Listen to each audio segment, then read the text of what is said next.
there's all sorts of kind of suggested accounting tricks they're going to make on terms of how they're going to pay for all these things. But if there are other things he wants to do, like a national care service and that sort of thing, then you really are looking at significant amounts of revenue, and that will require tax raises, and that's going to be really hard. He's committed to the manifesto on tax, so he can't raise the big taxes, VAT, income tax.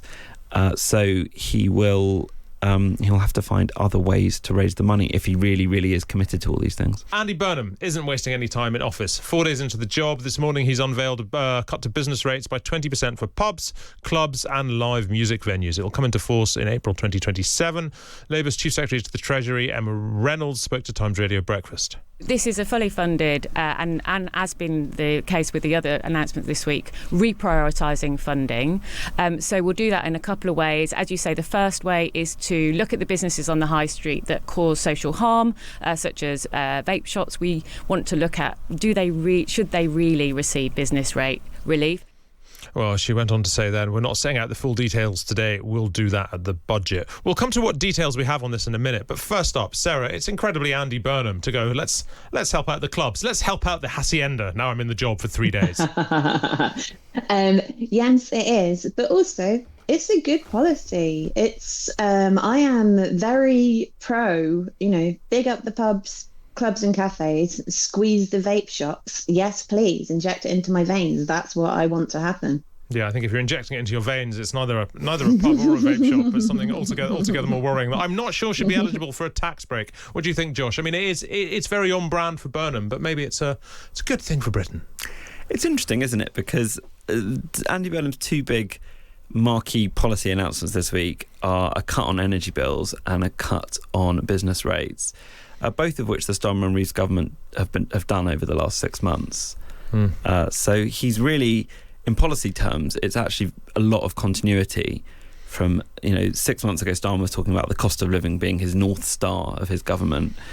But the messaging is different, and it's a fresh face, and people had stopped listening to Starmer and Reeves, and Burnham's poll rating has bounced. Now that could all be very frothy and short term, and people they like novelty, and he's going to have to make difficult decisions about how to fund all this, about whether tax is going to go up at the budget, and that's where the rubber will meet the road for him.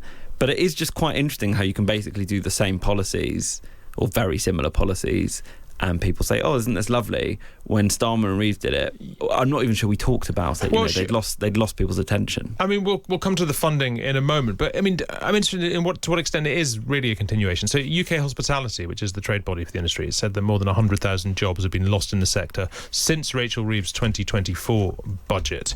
Which, of course, I guess that's partly business rates, but that'll also be sort of national insurance contributions as well. So, I mean, I guess it might be continuity in terms of like the precise policy, but there will very much be a sense, Josh, that Rachel Reeves hit the pubs, Andy Burnham is helping the pubs. Absolutely, but if you actually Rachel Reeves came out the gate, and I think acknowledges now that she and Starmer set the wrong tone, and that they did hit the retail sector and others quite hard. But in the last 6 months of their government, they'd really shifted direction on this considerably, and they really had started to provide relief for businesses. They had started to, they gave quite a large £150 off energy bills at the budget. That was really expensive, and it was really hard work to get that into the budget. But no one gave them any credit for it. Yeah. And it's just quite interesting to see how Andy Burnham's now getting quite a lot of credit for this new policy. Other people are saying, well, hang on, how are you planning to pay for all this? And, handouts are lovely, but what's the substance? Well, look, so Suresh has been in touch, reminding me that the Hacienda in Manchester is now a block of flats. He says it closed as a nightclub before Burnham became an MP. Well, maybe they've got a tax break, Suresh. Now they've got a tax break, they'll open their doors once more. Turn all those flats back into a nightclub. That's progress, isn't it? Look, Sarah, the government is saying this is a fully funded plan, but it's not a fully funded plan, apparently. They're not saying how it's going to be paid for, as Emma Reynolds made clear just there. This is becoming a bit of a theme, isn't it?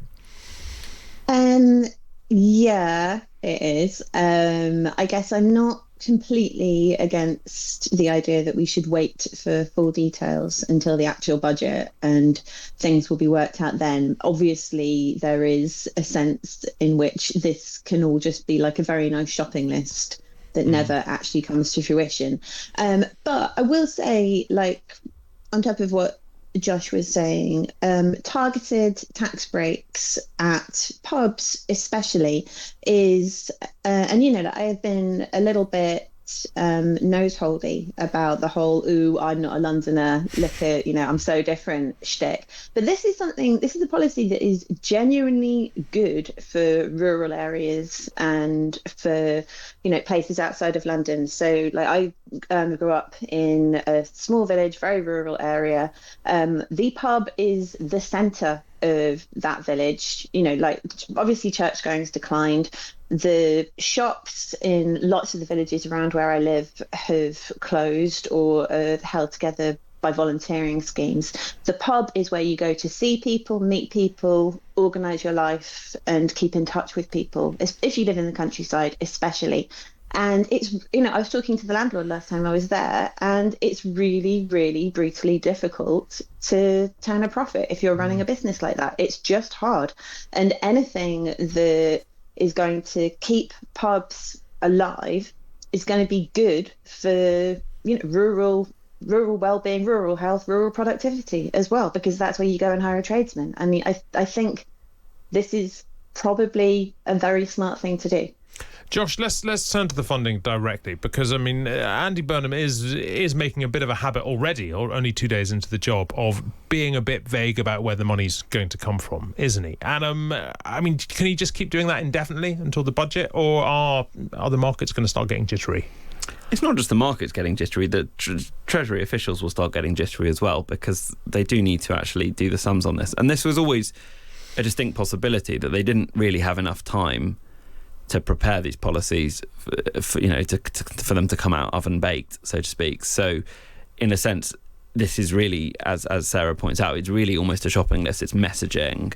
They will then have to actually drill down into the figures, you know, because we've had, for various of these cuts, we've heard that they're going to do some sort of fiddly thing with green loans and green grants and turn them into loans. We've heard that there's all sorts of kind of suggested accounting tricks they're going to make on terms of how they're going to pay for all these things. But, you know, if there are other things he wants to do, like a national care service and that sort of thing, then you really are looking at significant amounts of revenue, and that will require tax raises, and that's going to be really hard. You know, he's committed to the manifesto on tax, so he can't raise the big taxes, VAT, income tax. So he'll have to find other ways to raise the money if he really, really is committed to all these things. So look, he started then with energy bills. He's done bus fares. Now it's hospitality. What are you expecting next, Josh? Good question. I suppose it's all. I suppose other transport. Yeah, you know, rail fares, maybe something like that. Are you expecting something big on energy in terms of drilling? Because I mean, the Times has reported that when the new energy secretary Miata Van Buller was head of the New Economics Foundation think tank, she was opposed to new fossil fuel projects and the drilling of the Rosebank oil field. There is a lot of kind of fresh drilling now happening. Very interested to see which way he goes on that. There's something in which he seems to be playing quite close to his chest. Yeah, I mean, she's going up to Scotland, I think, today to give a speech. Everyone is expecting her to be just an Ed Miliband disciple, because they're very close. She will want to make her own mark on it, but certainly she seems to share Miliband's politics on this. She wants to go to net zero as quickly as possible. But then there are countervailing forces for Burnham. Does it pass the Makerfield test, as he likes to talk about it? What would people in Makerfield think? I don't know why we should all necessarily base all national policy on what people in Makerfield think, but I suspect people in Makerfield think that you should get on with drilling, because that is the sort of majority common sense position for a lot of British people have. He has indicated that he does want to do more, but then it's all been quite ambiguous. So they're not going to do new licences, but they could still drill the Jackdaw and Rosebank fields. The expectation is that they'll do one of them, maybe not both. I think we'll get a fudge. Well, so Sarah, I had Dale Vince, the green energy guy and Labour donor, on the show earlier this week, and he was talking about the need basically to decouple green policy from net zero. That actually, if you're going to go hell for leather for renewable energy, you also do need to be perhaps looking very seriously at gas, perhaps even new drilling, because you're going to need gas for the foreseeable future. I wonder if you think there's a possibility for just a really massive kind of still green but a really massive change of rhetoric on this from the Burnham government. I think there is. It's an interesting one, isn't it? Because basically the North Sea oil is incredibly depleted. So anyone who thinks that that's the sort of economic fix-all for Britain and energy is deluding themselves about the reality of what actually exists to be drilled. But there is the strategic argument for being self-reliant while we go through the handover. And I think it would be so helpful from a policy perspective, but also a future of the human race perspective, if it was possible to stop talking about things in sort of binary or fossil, either fossil fuel gung-ho for that, we love it, solar panels are woke, or like any kind of use of carbon is absolutely unforgivable and must be stamped on. Actually, we've got to navigate this transition. We've got to do it as fast as possible and with as much stability as possible. And if there is an argument that using the North Sea reserves is the way to get there, then I think you can make an environmentalist and a national security argument for bridging the gap that way. But it's a tricky, political point to make, and it requires a lot of deftness.